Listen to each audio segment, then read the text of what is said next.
We have Grandmaster Vidit Gujrathi taking fort against Marc Andria Maurizzi from France. Vidit playing at the FIDE Grand Swiss, one of his favorite tournaments, the defending champion.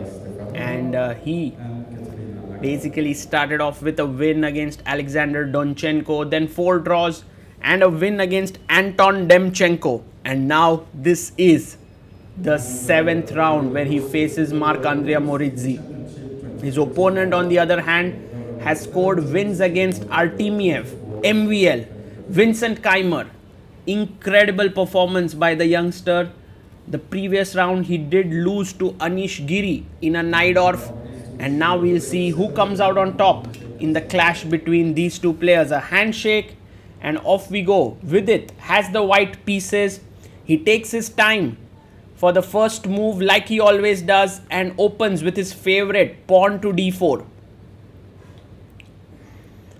And Marc Andria comes back and plays pawn to d5. We have most likely Queen's Gambit with pawn to c4. And now black goes Queen's Gambit declined with e6. Vidit brings his knight out to c3.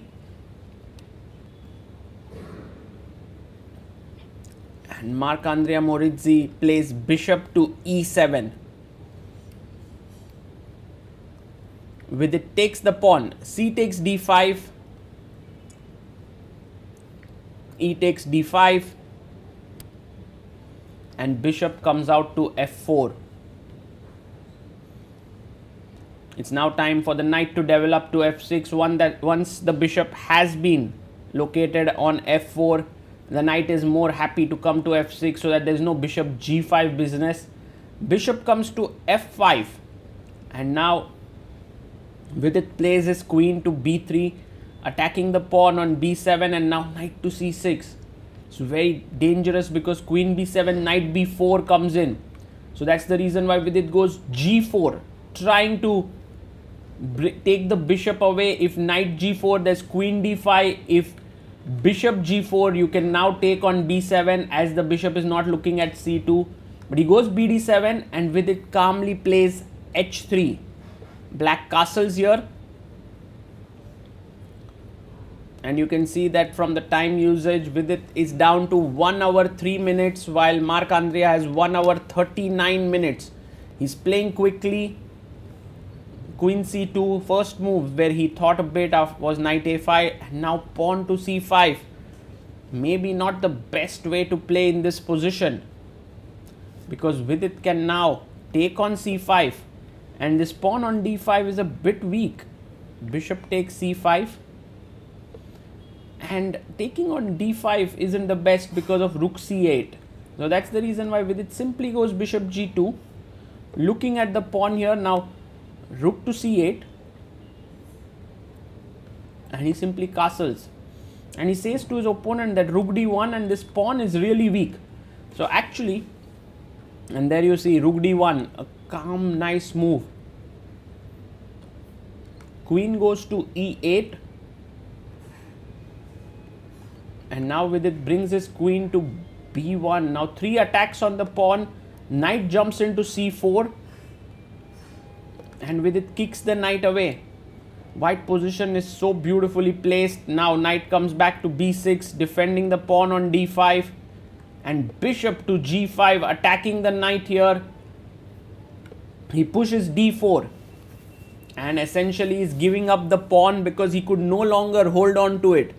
Now Vidit can take the knight on f6, but he goes pawn takes d4, attacking the bishop here. The bishop comes back to e7, and now bishop takes b7, attacking the rook on c8. You have rook to c7, attacking back the bishop on b7, and the bishop comes back to g2. Vidit brings his knight to d5, and bishop takes on e7. Marc Andria brings his knight to d5, bishop e7 by Vidit, queen e7. And maybe just taking on d5 looks good. If you count the number of pawns, Vidit is 2 pawns up. That's a lot of material there.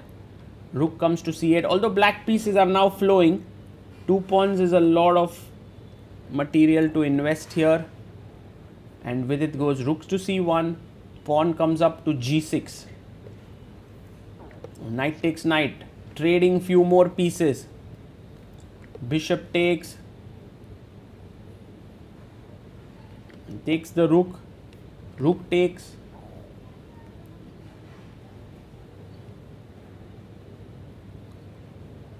And Vidit brings his knight to c3, attacking the bishop on d5. He takes, bishop takes g2, king takes g2.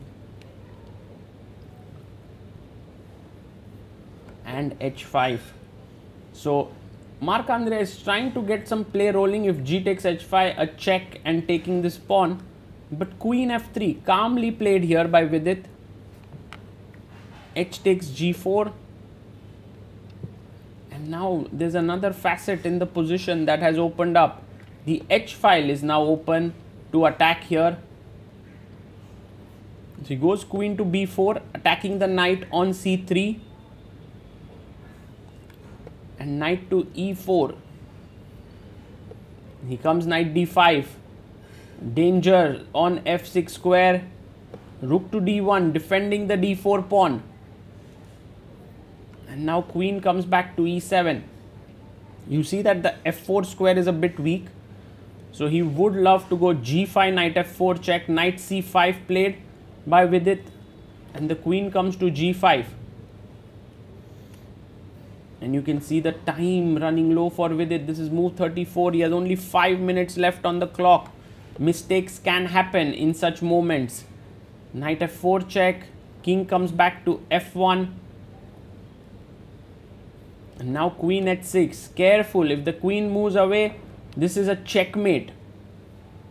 But he goes pawn to b4. And now g5 played.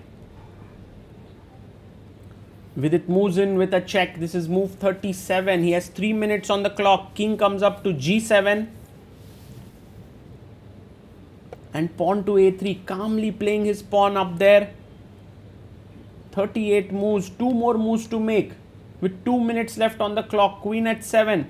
He comes rook e5. Is there a deadly check coming in on b1? Yes, he gives a check. Move number 39, and Vidit quickly gets his rook back. 40th move, and he comes back to h7. Maybe keeping the queen on a2 was also possible. Vidit gets up. You know, even if it's his move, he's like, okay, I need to take a break now. 50 minutes added on the clock. And Marc Andria somehow has managed to create some pressure on Vidit. The king is a bit weak. The pawns are not going anywhere. The knight on c5 is stopping the rook from entering. He goes pawn to d5. Vidit is like, the pawns are going. They are not going. d5, d6. Queen h6 played. Stopping pawn to d6. And now rook to e8 check. Not a check. Rook to e8 is a nice move. Because then maybe there's queen c3 business happening.